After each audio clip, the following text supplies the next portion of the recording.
The Exploring series has a ton of great videos on SCP, but I never realized that he did stuff for D&D as well. This particular one was suggested to me by one of our patrons, so thank you very much for the suggestion. I'm still very new to D&D lore, so I don't really know what this is going to be about. Probably a place, somewhere. Yeah, that was a really educated guess, wasn't it? Sigil, the City of Doors. Sigil. Your adventuring days are over, and you've retired to a small farmstead in the countryside, where you no longer have to worry about dragons, liches, drow, or even kobolds. As you go about your day, you decide to hunt for some game in the wilderness, and after taking down a deer, you begin hauling your prize back home. As you pass through the trees, you start to hum an old familiar tune your mother taught you, and suddenly there's a blinding flash. When your vision returns, you find yourself in an alley in a bustling city, as all manner of creatures walk through a market in front of you. Looking to the sky, you see more of the city somehow looming above you. As you'll soon discover, you've passed through one of the countless portals leading to the city of Sigil, and it seems that your adventuring days aren't quite over yet. This seems like the perfect start to a new campaign. Something like that. Using your old characters. Sigil is the principal location in the Planescape setting, a central hub that connects to practically every other plane of existence, functioning as the ultimate melting pot of different species and cultures. I gotta remember that there's like different settings as well that would use different locations and a different set of gods and whatnot. It's new to me, so sometimes I get things mixed up, but eventually I'll probably figure it out. While the Planescape setting as a whole can feature an unlimited amount of adventures spanning across a great number of different planes, Sigil itself could also be the host to an entire campaign. I previously touched upon all of the different planes in a previous video, but for this one I want to take a closer look at the City of Doors and its unique features and factions. Planescape was first introduced in 1994 with the release of the Planescape campaign setting, written by David Zeb Cook for AD&D 2nd edition. The idea was to make a complete campaign setting accessible to low-level players that was distinct from any other campaign setting. I think having these kind of things would definitely benefit people who are trying to get into it, since, you know, like jumping through many different planes and trying to DM that would be very complicated for a new one. But if everything was centralized in one specific city, then yeah. It's largely an expansion of ideas from the original Manual of the Planes, and while the book would feature new information about different elemental planes and outer planes, it is largely devoted to the city of Sigil. The book received critical acclaim, and a number of other supplements would be released for 2nd edition, including campaign sets revolving around adventures in Sigil and different planes, as well as expanded information about different aspects in the setting. Published adventures in Planescape largely culminated with Faction War, which featured a great war across Sigil for the control of the city. With the release of 3rd edition D&D and the transference to Wizards of the Coast, Planescape has largely been abandoned, outside of small tidbits here and there, with no new major releases. That being said, Planescape and Sigil is still quite popular among fans, largely due to the cult status of the 1999 video game Planescape Torment, a role-playing game centered around Sigil. I see. Before we get into the specifics of Sigil, let's look at what's around it. Sigil is located at the top of an infinitely tall spire, at the center of the Outlands. I think we saw this particular image when I was learning about the different planes from Runesmith's video. Circular plane of neutrality connected to every other outer plane.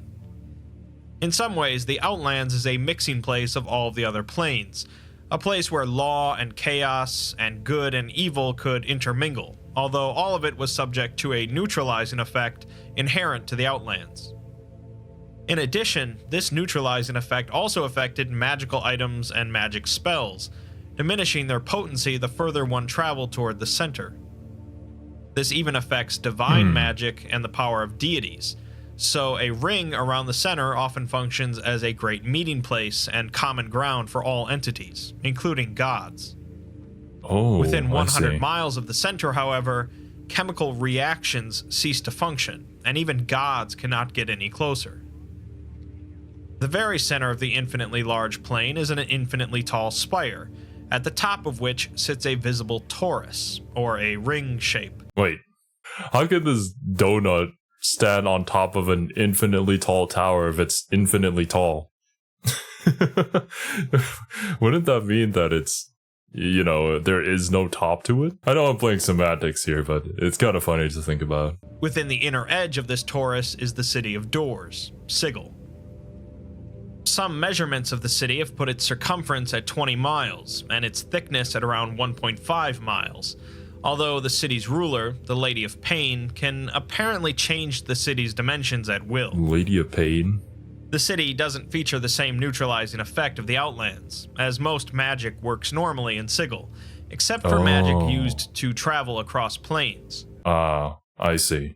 Keep things simple, you know. But also, I'm gonna assume the Lady of Pain was the lady with the weird blade-like things coming out of her head that we saw earlier, which was on, like, the cover of the book. The only way in and out of the city are through the myriad of portals spread across Sigil and the planes themselves.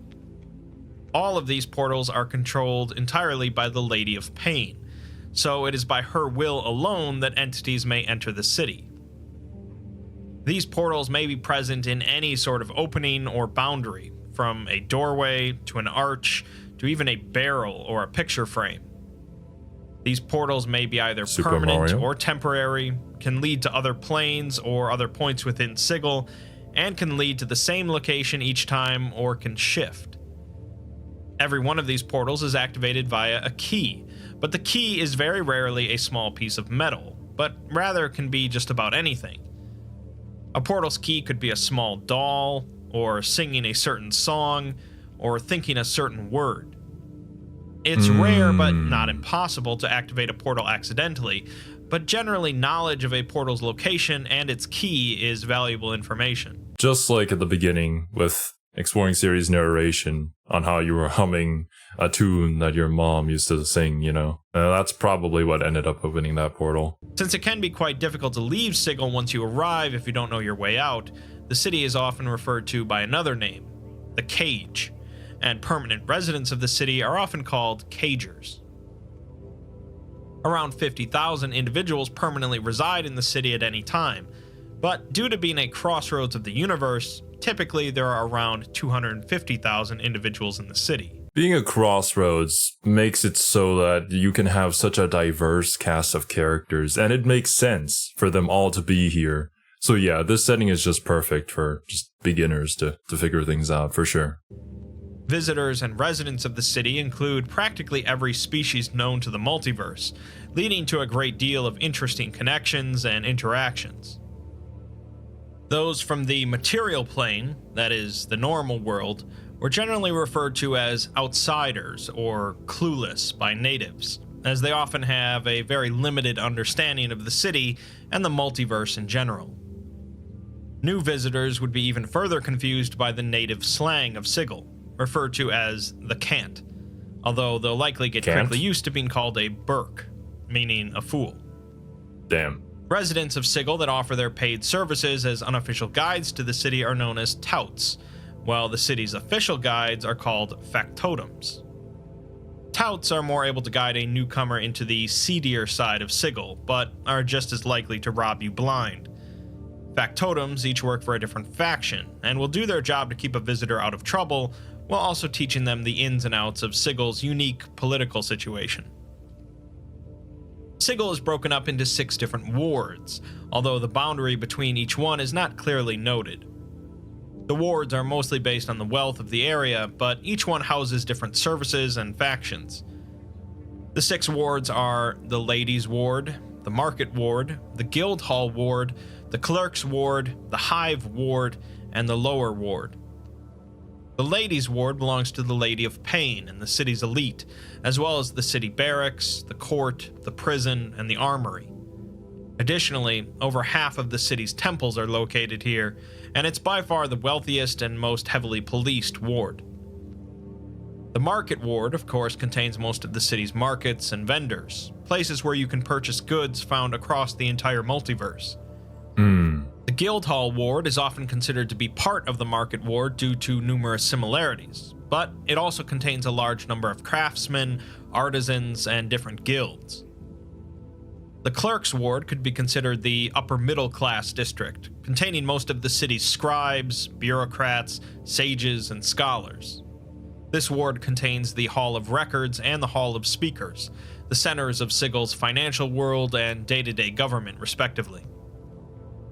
The Hive contains the slums of Sigil, a district of chaos, filth, violence, and gangs. Slave markets, gladiatorial pits, gambling halls, and brothels are spread across this ward, along with the city's mortuary. There's downward on this map, so I'm guessing from the previous picture too, that yeah, it wraps like a donut essentially. So like if you just walk in a straight line through the city, then you would do like a 360 loop, right? Sort of like, I guess, Inception style or Interstellar at the end of that movie. I also want to note here that it's really cool that there's a whole freaking map of this place.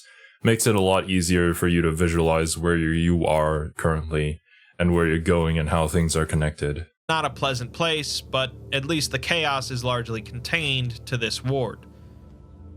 Finally, the lower ward is barely a ward at all, as the Hive continues to encroach onto it, but it at least contains the city's industrial hub, including the Great Foundry.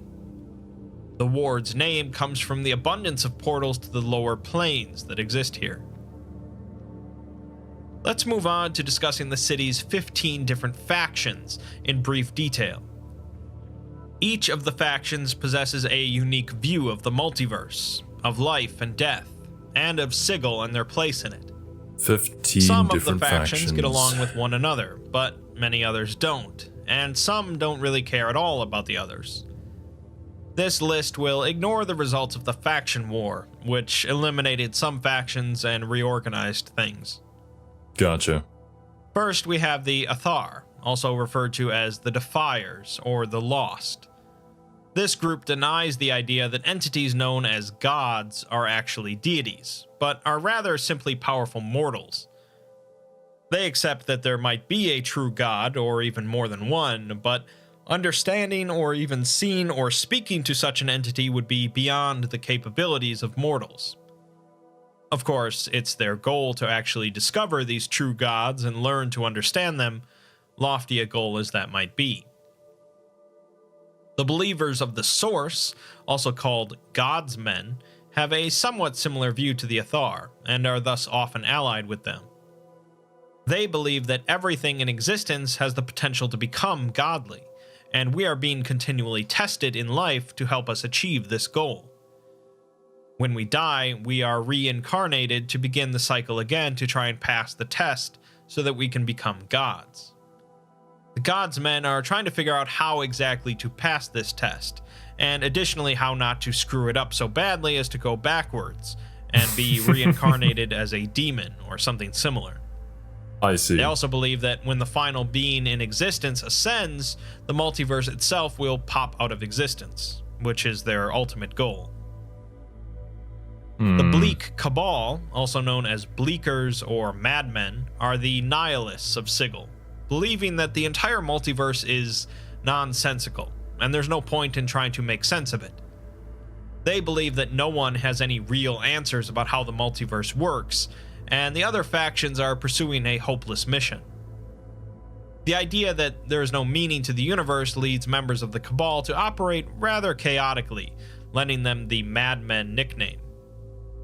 Some members especially lose all connection to reality and spend their time howling and raging in the corners of the city. Okay, I don't know if I want to join them. The Doomguard are all about entropy, and the idea that everything in the entire multiverse is decaying away into nothing. This alone isn't that crazy of an idea, but where the Doomguard differ is that they believe that this is the ultimate goal of the multiverse, and people should in no way attempt to fight it, but rather help it along. To do otherwise is unnatural, and they actively oppose anyone that tries to mess with the natural order of things. They are not chaotic, however, or actively destructive, as they believe that anything created is a part of the natural process of destruction, such as chopping down trees to build a home. They get along with the Bleak Cabal for the most part, but they don't fare too well with the factions that want to hold on to this existence. Yeah. The Dustmen, or the Dead, are one of the more morbid factions, as they believe that everyone here in the multiverse is actually already dead. お前はもう死んでいる. They come up to me and say.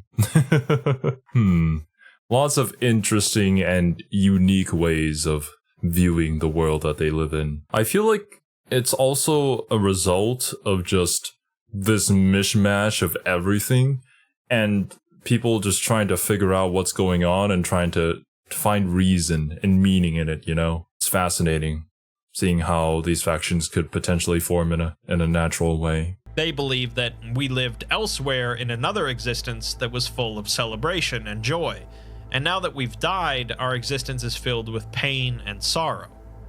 They don't believe that one day we'll be brought back to life, but rather that eventually we can achieve something called true death. Only once you truly understand this temporary existence and what it means to be dead can you become truly dead, which may take a number of incarnations. The Fated have a rather pragmatic view of things, in which they believe that everyone is responsible for their own fate. Everyone has the capacity for greatness, but they have to work and sweat to achieve it. Those who fail in this goal are weak, and feeling compassion for these individuals is also weak. This philosophy is why they are often referred to as the Takers, or the Heartless by others. The Heartless? They don't achieve everything through cold, compassionless force. They believe in kindness without weakness, and compassion without cowardice, with the simple focus of self-sufficiency. The Fraternity of Order are all about laws, whether it be laws for Sigil, laws for mankind, and even laws for the other planes. They believe that once you well and truly understand the laws of the multiverse, you have the best means to take advantage of these laws, when and how to bend and break them. If one could find the loopholes of existence, you'd gain a power greater than any magic possible. This goal is not simple, however, as many laws of the multiverse are well hidden, and many deities have no interest in any normal individual learning their secrets. Yeah. The Fraternity of Order consists largely of scholars and sages that spend their time studying every aspect of the multiverse, but they are also the chief legal experts of Sigil, for obvious reasons, and operate out of the city courts. The Free League is the least faction-like of the factions, and is more of a loose group of independent thinkers that don't really agree with any of the other factions. I mean, each member of the group values their independence more than anything else, believing that every person in the multiverse is free to chart their own course, and there likely isn't any one singular truth to existence. The group shares news and job opportunities with one another and will watch one another's backs, but they have no singular hierarchy, philosophy, or mode of operation. Most other factions treat the Free League as a potentially useful tool or a place to draw recruits from, but generally don't trust them too much. Gotcha. The Harmonium, or the Hardheads, believe that peace is a greater goal than war, and that peace can only occur when everyone agrees with one another. Yeah, peace. And look at this illustration of this guy in the middle. He looks very peaceful, doesn't he? Why do I feel like this is going to turn into something like peace through force? To achieve this, then, the best way is if everyone agrees with the Harmonium on all things. Well, there you go. Just one more sentence away. They believe that the ultimate goal of the multiverse is universal harmony, and if you don't agree with them, they're more than glad to convince you, even if that involves a good deal of violence. Yeah. This may not lead to peace in the present time, but eventually everyone will see things the Harmonium's way. I'm sure. Yeah. They claim the city barracks as their headquarters in Sigil, and work well with the Fraternity of Order and the Mercy Killers, with the Harmonium making arrests, the Order conducting the trial, and the Mercy Killers carrying out the sentence. Speaking of the Mercy Killers, this faction is all about justice, believing that justice purges the evil from people and makes them a better fit for the multiverse. Once everyone has been cleansed, the multiverse will be perfect. In this endeavor, though, justice has to be applied perfectly, with no mistakes. It must also be applied absolutely, with no mercy, to best cleanse the wicked. They don't believe in exceptions or extenuating circumstances, but they do believe that they answer to a higher power if anyone ever accuses them of breaking the law themselves. They operate both in Sigil and in towns in the Outlands as the local justice system, and although they aren't the most welcoming of the factions, they are nice to have around. On the opposite end of the spectrum are the Revolutionary League, also known as the Anarchists, who believe that all of the other factions no longer care about the truth of the multiverse, but rather just want to cling on to what they have currently. Their goal is to break down and remove all of the other factions in order to clear the way so that people can discover the real truth. This revolution is admittedly a difficult goal, but the League doesn't operate chaotically. Instead, they operate in the shadows with careful precision and cunning to take down each other faction. They don't really know or care to think what the actual truth of the multiverse is right now, since it's impossible to say while the other factions are mucking up the discussion. It's all your fault. We would have discovered everything all long ago if it wasn't just for your tiny brains. Gotcha. The Sign of One, or Signers, believe that each Signer is the center of the multiverse. They believe that the multiverse exists because an individual believes that it exists, and everything within the multiverse is from their imagination. Each member of the Sign of One believes that they themselves are the center and imaginator of the multiverse, although... Narcissistic much? The entire multiverse revolves around me. Yeah, I don't know about this one. Though they can't exactly agree on which one of them is correct. When two signers disagree, they both just think that the other is wrong and a figment of their vivid imagination. When someone else disagrees and points to their own thoughts and emotions as proof of their existence, the signer simply says that anyone else's thoughts are fictitious and only theirs are real. The Sign of One are strongly opposed to the Bleak Cabal, as the two philosophies heavily contradict one another. Yeah. The Society of Sensation, or the Sensates, is a group that believes that the only real proof of the multiverse's existence are the things that we can sense. Without being able to sense something, it simply doesn't exist. To them, a description of a rose isn't a real thing, while seeing, smelling, and feeling a rose makes it real. Oh, even their little symbol down here on the bottom left is just a finger and an ear. In the grand scope of things, then, the only way someone can know the full truth of the multiverse is to experience everything within it. To them, there is a physical limit to the things that one can experience within the multiverse, and it's their goal to reach that limit. They seek out any new taste, smell, or sensation they can, and are thus a little more freewheeling than many of the other factions. The Transcendent Order believes that thought is the biggest obstacle to becoming one with the multiverse, and that being able to act without thinking is the true path to their ultimate goal. Are you sure about that? That is not to say that they promote the idea of acting chaotically, but rather they focus on learning oneself until the correct action in any given scenario comes automatically to an individual, without needing to think about it first. Head empty. This process only comes through years of training and focus, both their bodies and their minds, so that thoughts never muddle their instincts. They therefore believe that all truth comes from oneself, and don't interact much with other factions.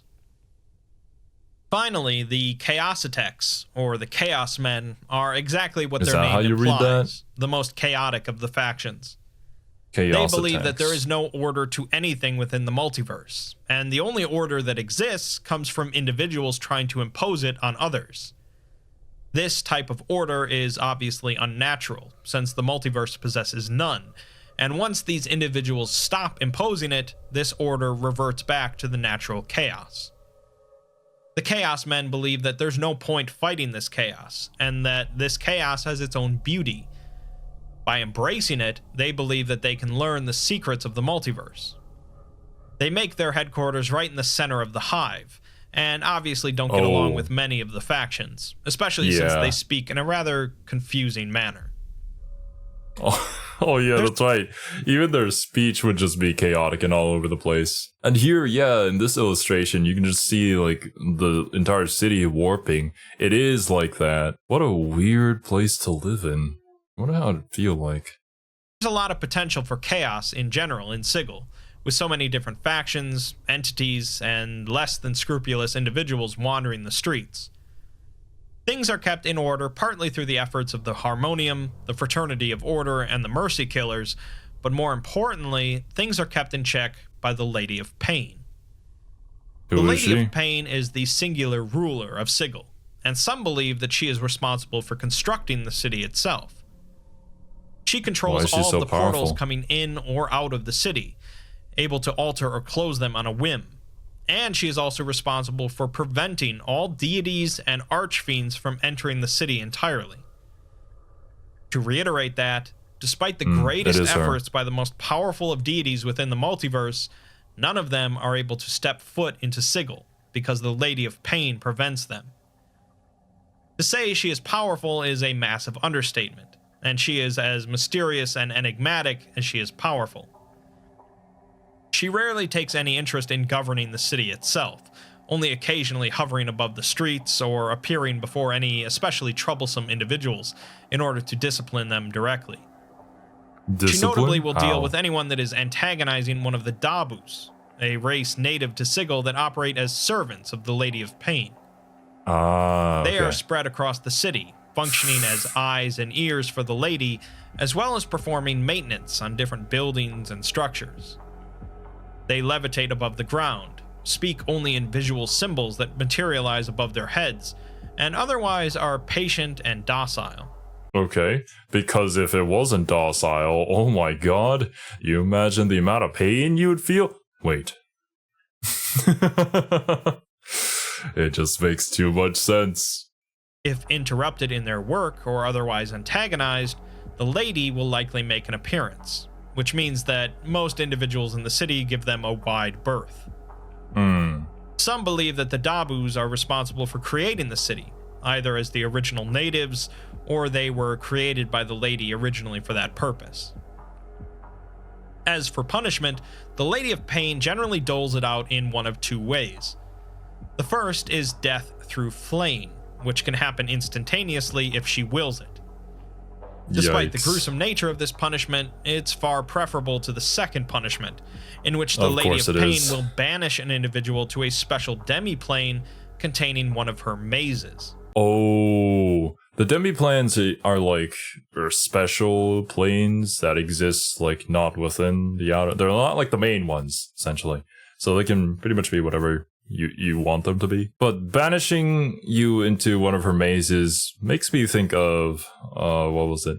An SCP. I only remember his name as Radical Larry. The dude who keeps chasing you in Containment Breach, and when he catches you, he puts you in a maze and then hunts you. These mazes can appear in practically any form, as they function as essentially an eternal prison for the individual, in which their only hope is to maybe eventually escape. A process that could take hundreds of years, generally leaving the individual quite insane if they do. Yeah. As mentioned, she only really punishes individuals if they really break the rules of Sigil by threatening the city as a whole, by messing with the Dabus, or if they begin to worship the Lady of Pain herself, something she aggressively refuses. Well, she doesn't want any of the like gods and whatnot to ever enter her city, so she also doesn't want to become a god. I suppose that makes sense. Sigil is easily one of the most unique cities in Dungeons & Dragons, a place that feels constantly on the brink of anarchy, and at the same time is one of the most guarded places in existence. It's a cage both inside and out, and yet if someone knows how to pass through, it can be an incredibly useful and interesting place to visit. The factions are all unique, and I only briefly brushed against the details of each. The Lady of Pain is terrifying and intriguing in equal measure. And as I said, entire campaigns could take place inside of Sigil itself. Certainly. If you're interested in Sigil and haven't checked out the game Planescape Torment, I highly recommend doing so, as it really makes the city come alive. The City of Doors is a fantastic melting pot of Dungeons and Dragons, a place where angels, demons, humans, and Githyanki can all be seen in the same tavern, perhaps even sharing a drink. It's a place where worlds collide, where danger and fortune can be found in equal measure, where the truth of the multiverse can be pondered or ignored, all under the watchful eye of the Lady of Pain. What a cool concept for a city. And it gives you such a good excuse to have basically any element that you want within the story and not make it too like grand and epic of crossing multiple different dimensions just to meet these kind of people, because like they're all here. Everything is here. And I'm really curious to see how campaigns within this city would end up looking like and how your decisions could affect the entire fate of the city.